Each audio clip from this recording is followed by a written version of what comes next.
There's a rhythm to washing dishes in a packed restaurant, the hiss of steam, the clang of plates against steel, the constant hum of machines. If you let it, the noise fades into the background like static, but at Hale's there was no such thing as peace, not for me. The staff kept their distance unless they were whispering about me. Some thought I couldn't speak. Others decided I was an ex-con, or worse. Nobody asked, and I never explained. Hale's was an upscale bistro tucked in downtown Portland. It had a reputation, organic ingredients, moody lighting, a wine list thicker than the menu. It was the kind of place couples booked for anniversaries or executives used to impress clients. Everything sparkled, from the polished bar to the spotless kitchen tiles, because Richard Hale, the owner, demanded it. Richard wasn't cruel, but he was worn down, and when a man is tired long enough, his kindness starts to fade. He used to command a room with charm and energy. Now the lines around his mouth had set in deep, and the crease between his brows never left. His marriage was unraveling, his manager had quit, and the business he built was starting to feel more like a burden than his pride. I saw it one night in the way he looked at his reflection in the bar mirror, like he didn't recognize the man staring back. His wife, Vanessa, was the type of woman who left perfume behind in every room she touched. Always styled, always manicured, and usually one Chardonnay away from starting a fight. Lately, she accused him of cheating, though she was the one always disappearing with her so-called yoga friends. She didn't care who overheard her screaming. Richard left before sunrise most mornings and came home after she was already asleep, if she was even there. When their manager, Mark Peterson, resigned with nothing more than a polite letter on Richard's desk, Richard took it as a betrayal. He hated surprises. That same night, he was pacing, snapping at staff, his phone buzzing with calls from Vanessa he wouldn't answer. Meanwhile, downstairs, I was scrubbing glasses when Ethan Cole, the bartender, lifted one to the light and called out, "Hey, Lauren, you missed a spot!" 2 waitresses giggled. He twisted the glass like he'd caught me in the act, showing off an invisible smudge. I walked over, took the towel, and wiped it once. Silent, I handed it back and walked away.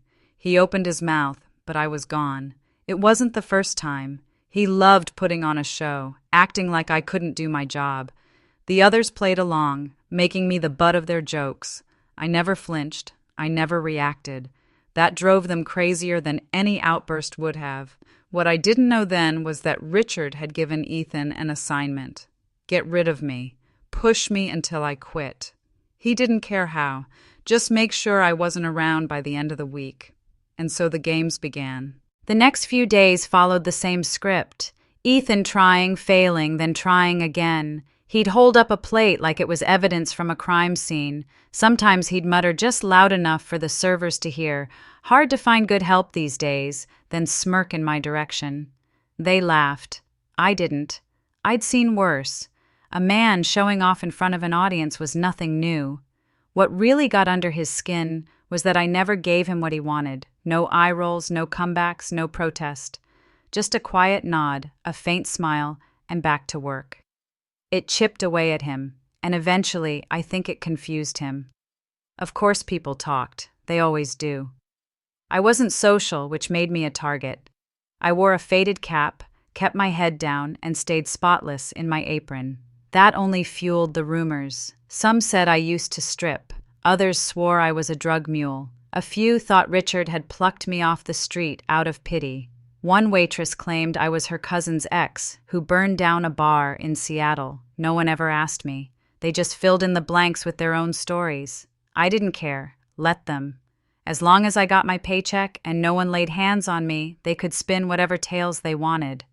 But Ethan's failure to rattle me became Richard's problem. I heard later Richard cut Ethan's tips one night, telling him he was useless if he couldn't even shake a dishwasher. The next morning, Richard slammed the register shut so hard a customer jumped. That's when I knew something had shifted. When a man starts lashing out at metal, it's time to keep your distance. Then came the night everything changed. It was late. Most of the staff had gone.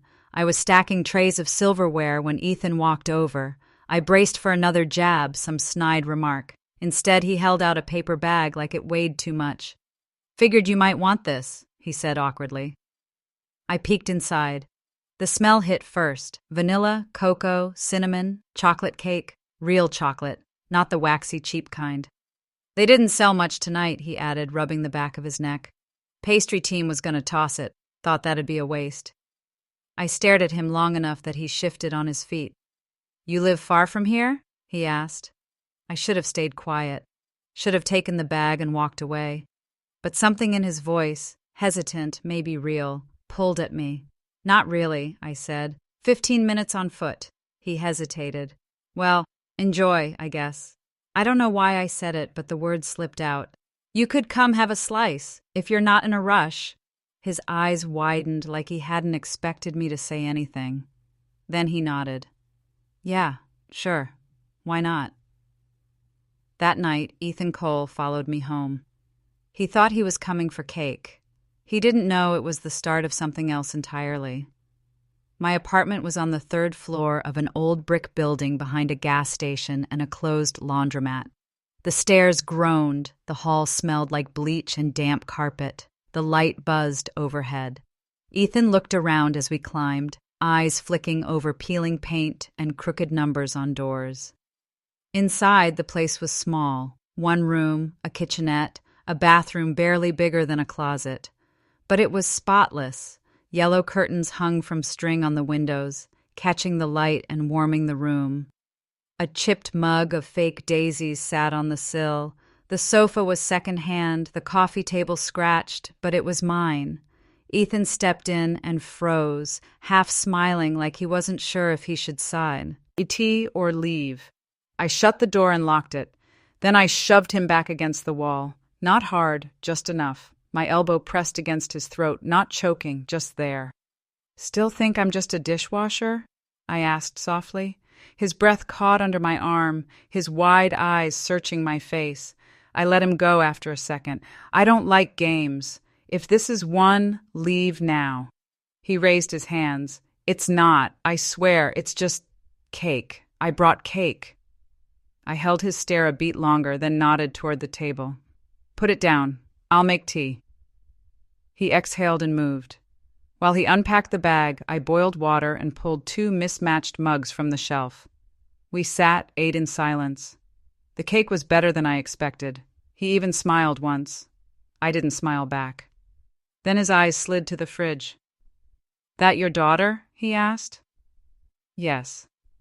"The guy next to her?" My fork paused. "Someone I used to know." "You don't seem like the mom type," he said.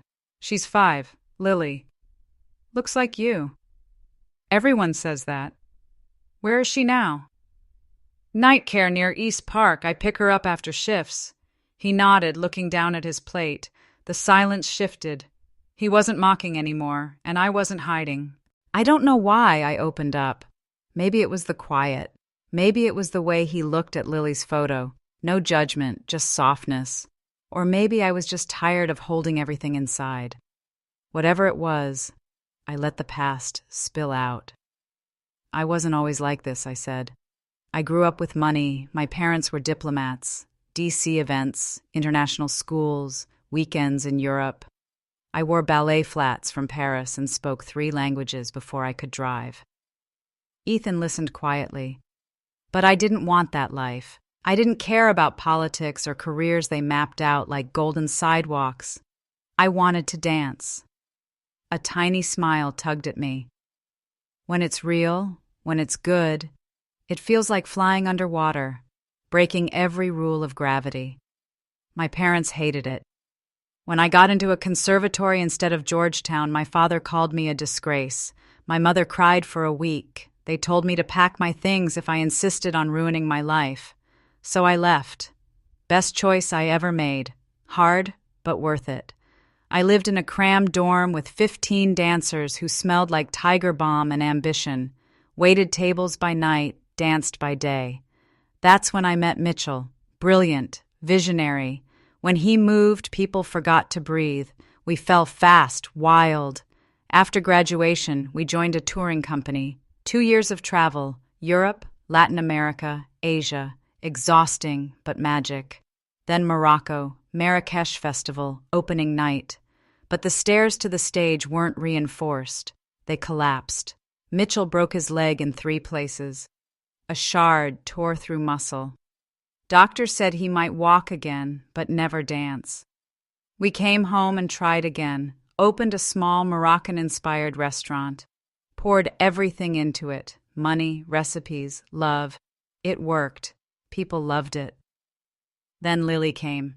She wasn't planned, but she was perfect. For a while things were good. Then came the deal. Importers promised us exclusive spices. We signed. They sent a chef. But it was a setup. Hidden in the spice sacks, narcotics, enough to bury someone for 20 years. The chef vanished. Importers disappeared. Mitchell tried to fight it. 2 weeks later, his heart gave out. I grabbed Lily and ran. Portland was the first place I could find a cheap apartment with daycare nearby. Changed my look, took what work I could, and here I am. Ethan looked at me differently then. Not as the quiet dishwasher, not as the joke. Just a woman who had walked through fire and survived. Richard came to me about 10 minutes before the meeting. No small talk, no explanation. I need you upstairs, he said flatly.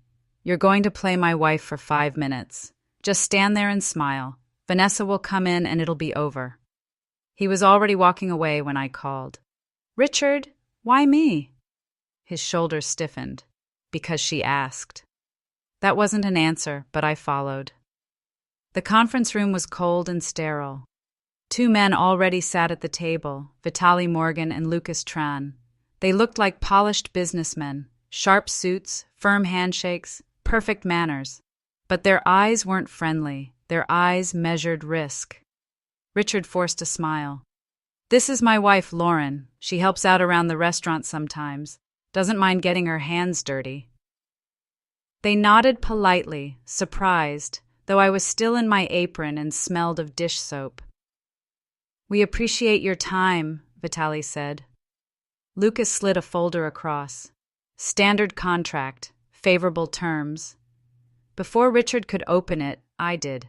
Pages of legal jargon, percentages, clauses. But buried deep were logistics codes I knew too well. Ports, containers, herbal blends, phrases designed to slide past inspectors. My stomach turned cold. I'd seen this before. The same tricks that destroyed my life. I looked up slowly. Richard, don't sign this. His head snapped toward me. What are you talking about? I tapped the paragraph near the bottom. This isn't about spices. They smuggle narcotics. This contract gives them free access to your supply chain. Lucas's jaw tightened. Vitaly froze mid-gesture. Richard stared at them, then back at me. You're insane, Lucas hissed. No, I said evenly, just experienced.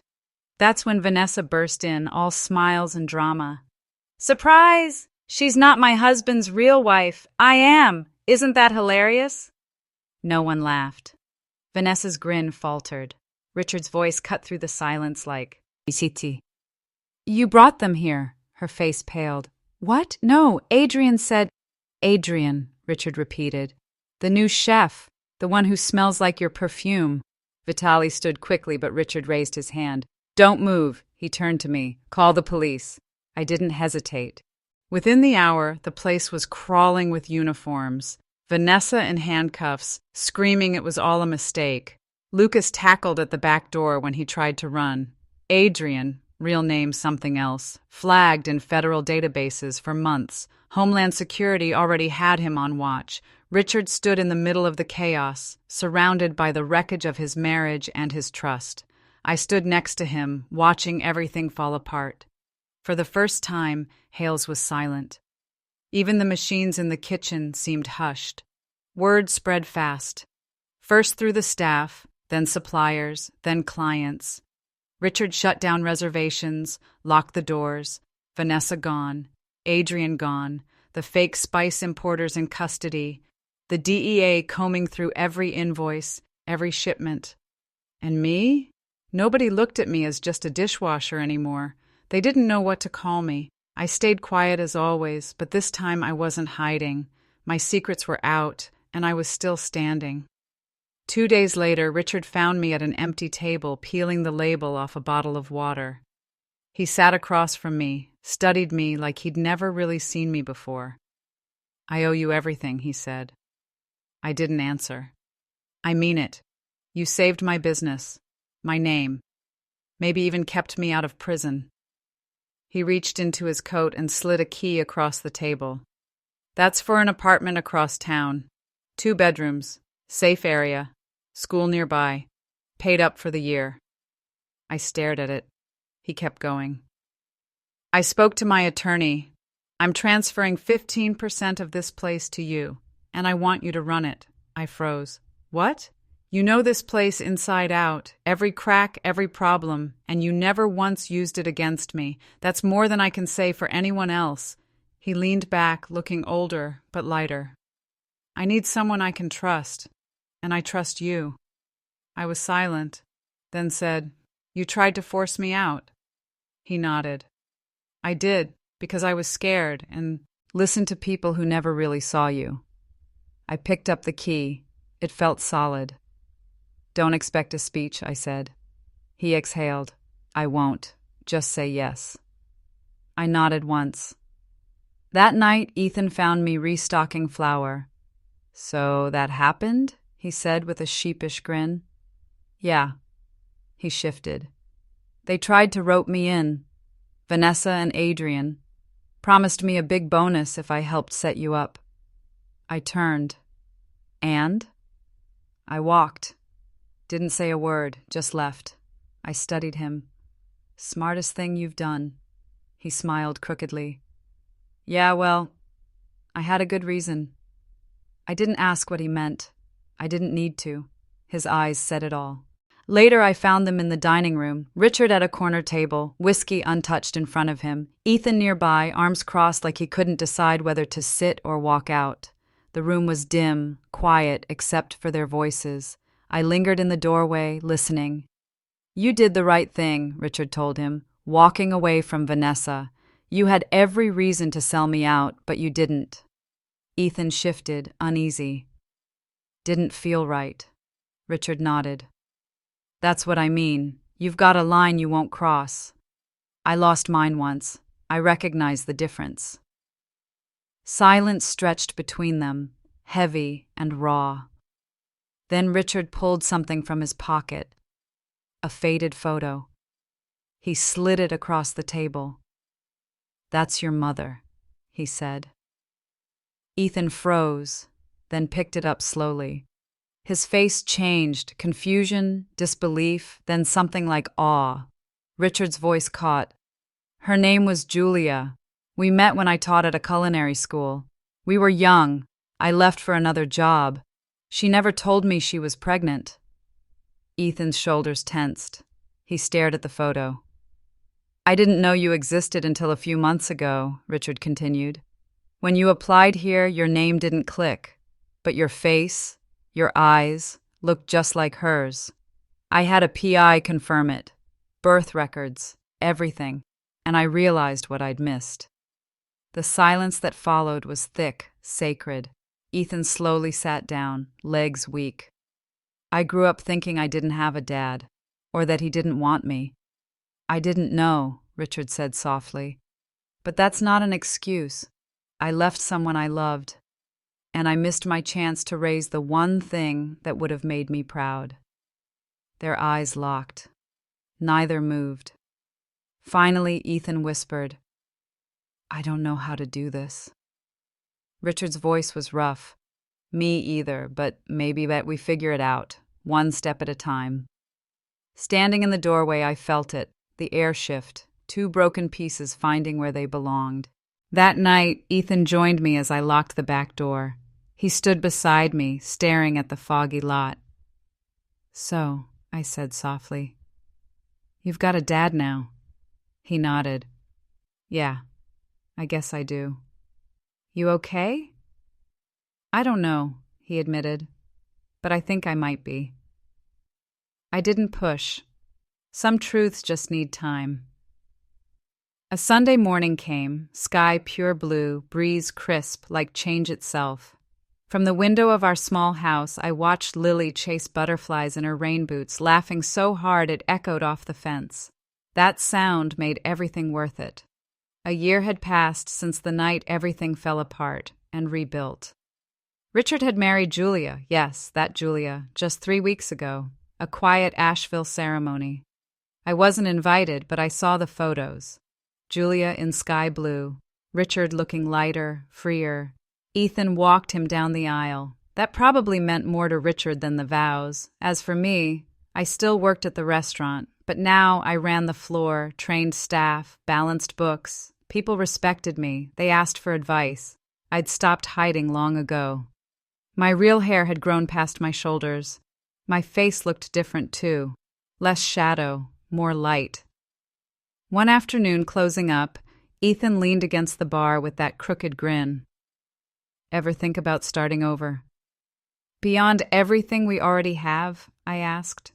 He shrugged, but his eyes were serious. I mean you and me, not as co-workers, as more. For a second, I couldn't speak, not because I didn't know the answer, because I'd known it for a while. I thought you'd never ask, I said. He didn't kiss me. Not yet. Just smiled, like something inside him settled. That night, after Lily was asleep, I sat on the porch with tea in my hands and stars overhead. I'd lost so much, but I'd built something new, stronger. The past still lived in me, betrayal, fear, scars, but so did strength, survival, forgiveness. Lily sometimes called me Mommy in her sleep. That word used to feel heavy. Now it felt like music. Ethan moved in slowly, a book on the table, his shoes by the door, a toothbrush by the sink. No rush, just life, unfolding. And me? I wasn't the silent dishwasher anymore. I wasn't hiding. I'd found my name again, my place. Scars don't have to fade. They prove you lived, you endured. When people ask how I came out whole, I tell them the truth. I didn't. I came out stronger, and that's better.